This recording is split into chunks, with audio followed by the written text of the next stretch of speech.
today we're making meatballs in a tomato sauce. So the first thing you've got to do is to make the meatballs. Now I do a very simple recipe for meatballs and you can really change it to any flavour that you like. I like to keep it quite simple. So I've got pork mince in a bowl and I'm going to add to it sausage meat. And the sausage meat makes it quite moist and quite soft when you eat them.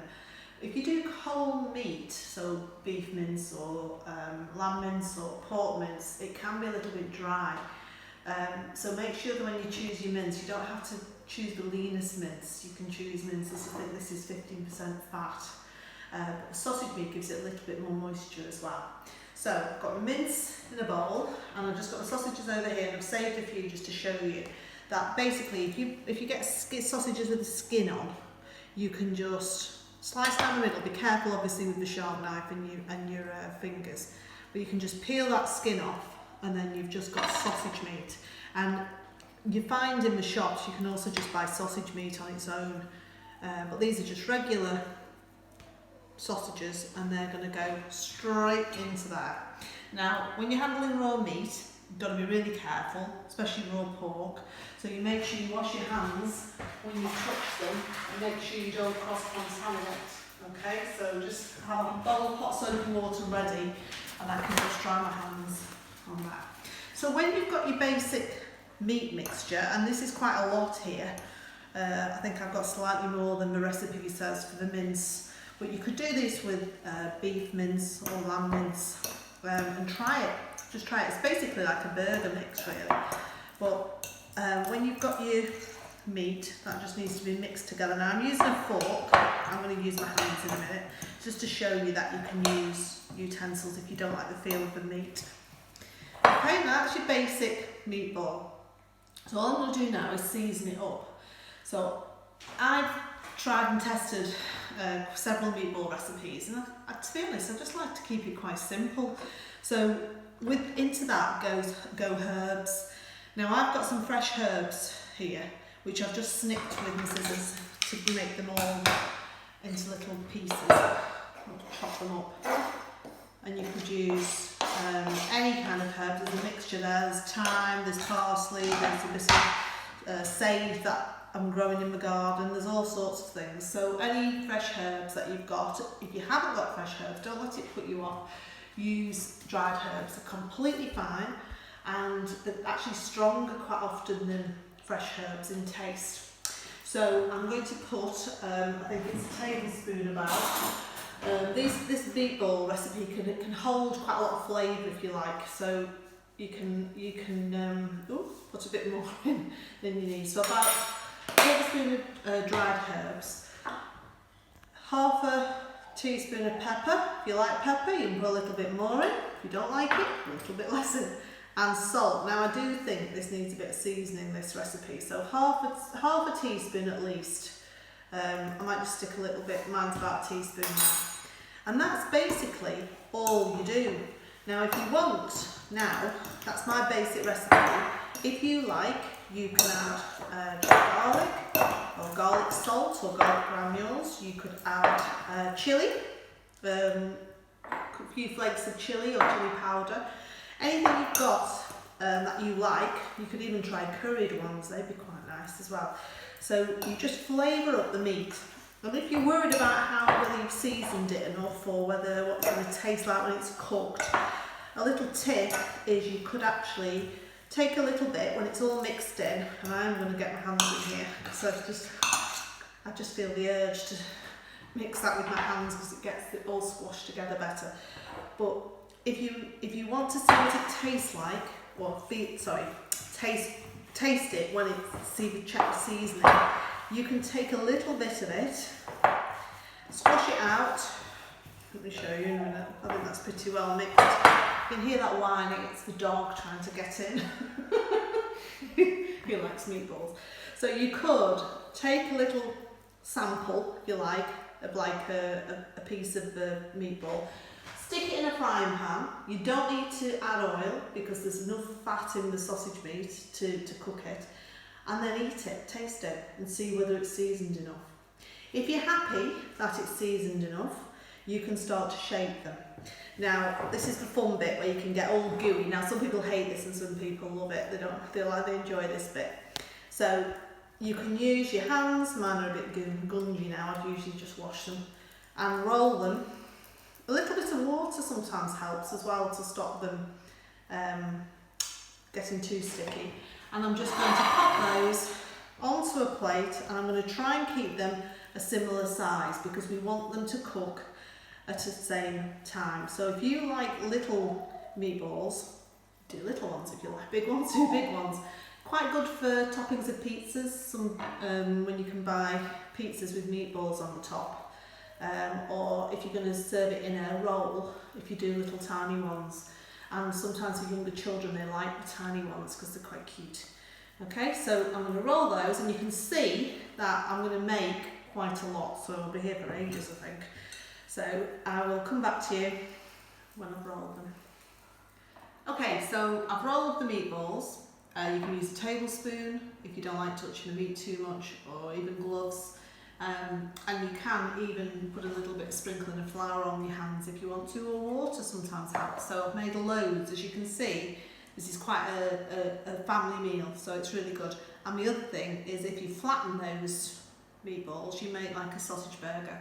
And it's like a sausage patty in a sausage and egg McMuffin. So there is another idea just to make with the same recipe. And it's dead simple, as you've seen. I've tasted mine, I'm happy with the seasoning, I haven't changed it. If you like chilli, stick a bit of chilli in. I'm going to do that in the sauce. So I'm going to make a basic tomato sauce, and this is such a good thing to learn to do. It's so much cheaper than buying a bottle of the ready-made stuff, and you know what's gone in it. So I'm going to try and indicate some shortcuts as I'm going along. So all you do to make a basic tomato sauce, and you don't have to do these with the meatballs, you can use this just with pasta, you could do it with anything really that you just need a basic tomato sauce. It's a really good idea just to learn to do it. So a couple of spoonfuls of oil in a pan, and I'm going to crush some garlic and some onion, chop some onion. Remember how we do the onion, off with its head. Oops. It's got, just take that bit off there, but it's got, we cut through the root, okay, and we peel it. It's easier to peel that way. Oops, she said. Can't do it. And you can use as much or as little onion as you want. If you hate peeling onions and you've got frozen onions, there's absolutely nothing wrong with using frozen onions. And if your children or people at home are saying I don't like onion, you can grate it in and hide it, which is one way of doing it. Or as I say, you can use frozen onion and chop it a little bit more finely. Try to use it because it does add a nice flavour. So, in two halves, using my knife and the bridge cut, I'm going cutting through almost to the root. Remember, the root holds it together so it doesn't slip around, and then the claw, and that means you can dice it quite finely. And the quicker you can cook the onions, the less crying there is, because the acid that makes you cry comes out of the root. So if you can do it relatively quickly without chasing it around the bowl, trying to grab bits of it, and you can do it with the root like this, holding it all together, it makes it better for you. I'm starting to cry a bit already, but it must be a strong onion. And that's just going to go into the oil. Now you could heat the oil first, but that means I've got my back to you, so I'm going to do it on the front like this. If you want to do the garlic, I've peeled the garlic, and you can crush it. I've got a garlic crusher here, or you can slice it. I've diced my onion and I've crushed the garlic, and that's just sautéing off now. Now sautéing is just a little bit of oil just in the bottom of the pan, and it's just softening. And it's not essential you do this really, but it just stops it being too bitter and crunchy, the onion. So when that's softened, I'm just going to add tomato puree and a tin of tomatoes, and then really it's up to you what you do to season it up.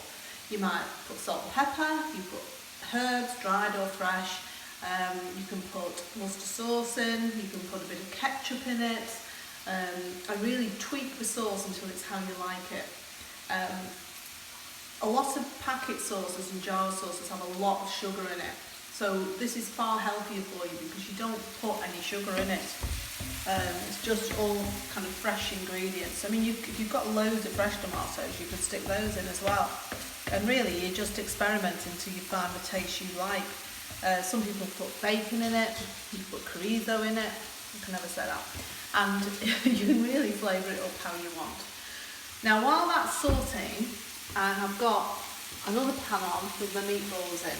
Now again, it's not essential that you fry your meatballs before you pop them into the tomato sauce, but it seals the outside of them.